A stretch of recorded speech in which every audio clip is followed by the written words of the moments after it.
Добар ден, драги ученици! Добре дојдовте во училница по предметот граѓанско образование за 9-то оделение. Јас сум наставник Јованка Ангелковска од Основното училиште Којчорацин од Охрид. Наставна единица која е предвидена за оваа училница е развојот на сопствените особини. Пред се би ги истакнала целите предвидени за оваа наставна единица, а тоа е вие како ученици да го објаснувате развојот на сопствените особини и да правите разлика помеѓу своите и особините на другите. Пред да почнам да зборувам за особините и нивниот развој, ќе ве потсетам за тоа, ќе ве поттикнам да се потсетите што е тоа идентитет. Зошто велам да се потсетите? Поимот идентитет веќе во 8 оделение е изучен и е дефиниран и добро разработен. Поверувам дека веќе добивте некоја идеја околу овој поим.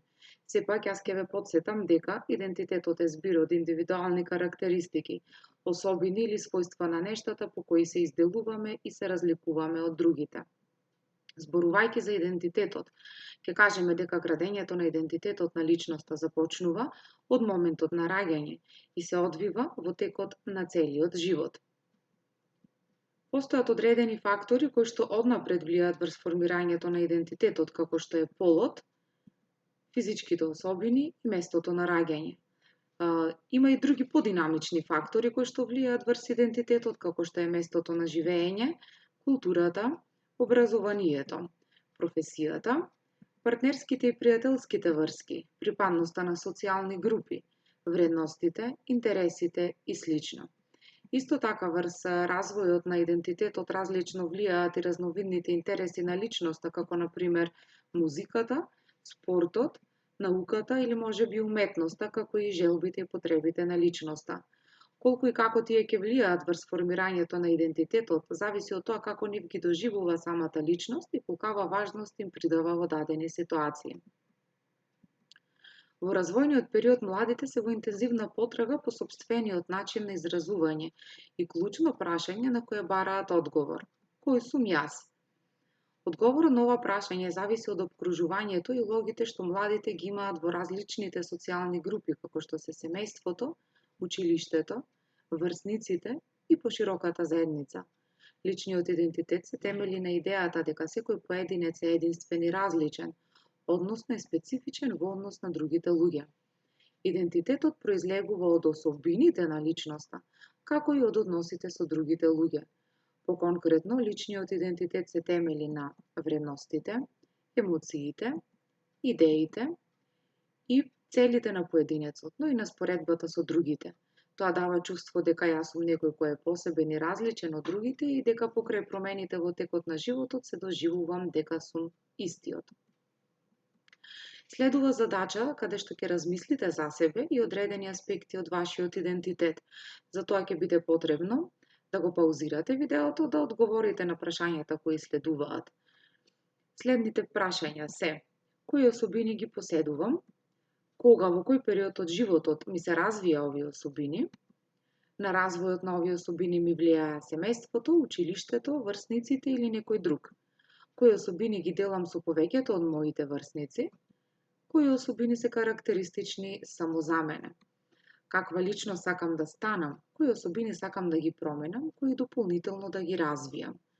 Откако ќе дадете одговор на овие прашања, мој предлог е да ги споделите и споредите вашите одговори со одговорот на ученикот или ученичката кој што ќе ги одберите од вашето оделение. Разговарајте во однос на тоа по што сте слични, а по што сте различни. Овдека од сликите можеме да видиме дека девојчето сака да свири на пијано и слуша класична музика, сака да плива, отворена и е креативна. А врсниците се тие кои што влијаеле врз нејзиниот идентитет. Додека пак момчето сака да игра кошарка, сака да скејта и да слуша поп-рок музика. И врз него влијаеле врсниците, а тој е дружелюбив и креативен е исто како и девојчето, пошто гледаме дека тие имаат доста сличности, но и разлики помеѓу себе. Нашиот идентитет е нашиот поим за себе си, каква личност мислиме дека сме ние. Како самите се гледаме зависи од околностите, но и тоа како другите не гледаат и категоризираат. Затоа е важно да слушнете што другите мислат за вас и како ве доживуваат тие.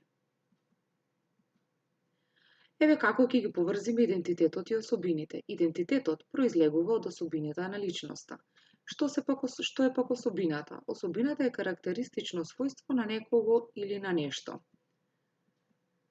Колку подобро ги знаеме сопствените особини, толку поумешни ќе бидеме во одредувањето на нашите цели и начините на постигнувањето на истите.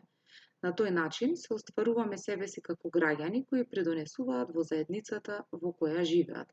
На тој начин гледаме како се поврзани особините, идентитетот и нашето место во заедницата во која живееме. За да можеме да го планираме нашиот развој, многу е значено да се познаваме себе си, своите вредности, особините, факторите кои влијаат врз нивното формирање и слично.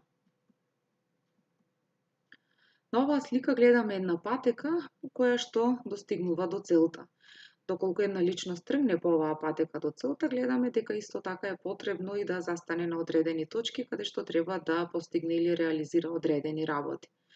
Ние, за да можеме да го оствариме она што го посакуваме, постојат работи кои зависат од нас самите и со кои можеме да влијаеме врз нашите постигнувања. Тоа се нашите способности, потенцијали и знаења во моментот. Треба ние да бидеме посветени и истрени во постигнувањата на истите. Треба да бидеме добро организирани и да ги планираме чекорите и активностите. Многу е важно да имаме самодоверба. Многу е важно влијанието и поттикот кој што го добиваме од родителите, наставниците и пријателите. И треба да дадеме се од себе за да успееме, прифаќајќи дека и покрај тоа е можен неуспех. Зборувајќи за успехот и како ние ќе стигнеме до целта, можеме да направиме овдека една анализа на случај и да проследите еден пример. Во едно училиште во Јапонија наставникот сакал да ја провери упорноста и посветеноста на своите ученици. На часот по математика им дал да решаваат задача за која нагласил дека е многу сложена. Учениците работеле на задачата, упорно обидувајќи се да ја решат, иако никој не успел да дојде до решение. Тие не се откажувале се додека наставникот не им кажал дека задачата всушност не е решлива. Време за размислување поттикнато од следните прашања. Како вие би постапиле во ваква ситуација? До кога би се обидувале да ја решите задачата? Зошто сметате дека учениците во Јапонија постапиле на таков начин, како би постапиле учениците во нашата земја? Што мислите, какво е нивното гледање на своите способности? Од што е определено ова гледање? Повторно овдека доаѓате до момент каде што размислувате за вашите особини и можете да се споредите во овој случај со ученици кои што доаѓаат од друга култура. Сепак на крај би го издвоила заклучокот дека во одредени култури многу се цени упорноста и насоченоста кон постигнувањата на зацртаните цели. Се смета дека преку вложувањето труд во постигнувањето на одредена задача, личноста ги подобрува своите способности, па дури и ако не успее да ја заврши задачата. Колку труд вложуваш ти, уште нешто за кое што секој од вас може да размисли поединечно и за себе. Следува вежба каде што се понудени тврдења во две табели, од кои што вие ќе треба да ги прочитате тврдењата и да одговорите со да или не. Откако тоа ќе го направите, проверете во која од овие личности вие припаѓате. Истражувањата покажуваат дека врз основа на одговори дадени на вакви и слични прашања се разликуваат два типа на верувања за развојот на способностите и карактеристиките на личноста. Личностите кои веруваат дека способностите се вродени и не можат да се подобрат колку и да се трудат, важно им е мислењето на другите за нив, да бидат пофалувани колку се паметни. Се чувствуваат лошо ако другите не мислат така за нив. Се фокусирани на оценките. Постојано се споредуваат со другите. Се несреќни ако не се подобри од нив. Другите пак личности кои веруваат дека можат да успеат ако вложат доволно напор, тие се фокусираат на учењето, се споредуваат со самите себе си, важно им е другите да го забележуваат нивниот труд, тоа ги мотивира за работа и учење, грешките ги сфаќаат како нормални во работата и учењето. Сметаат дека неуспехот може да се надмине ако се вложи доволно труд. Зборувајќи повторно и за успехот и за неуспехот, ќе кажеме дека се составен дел од животот на секој човек.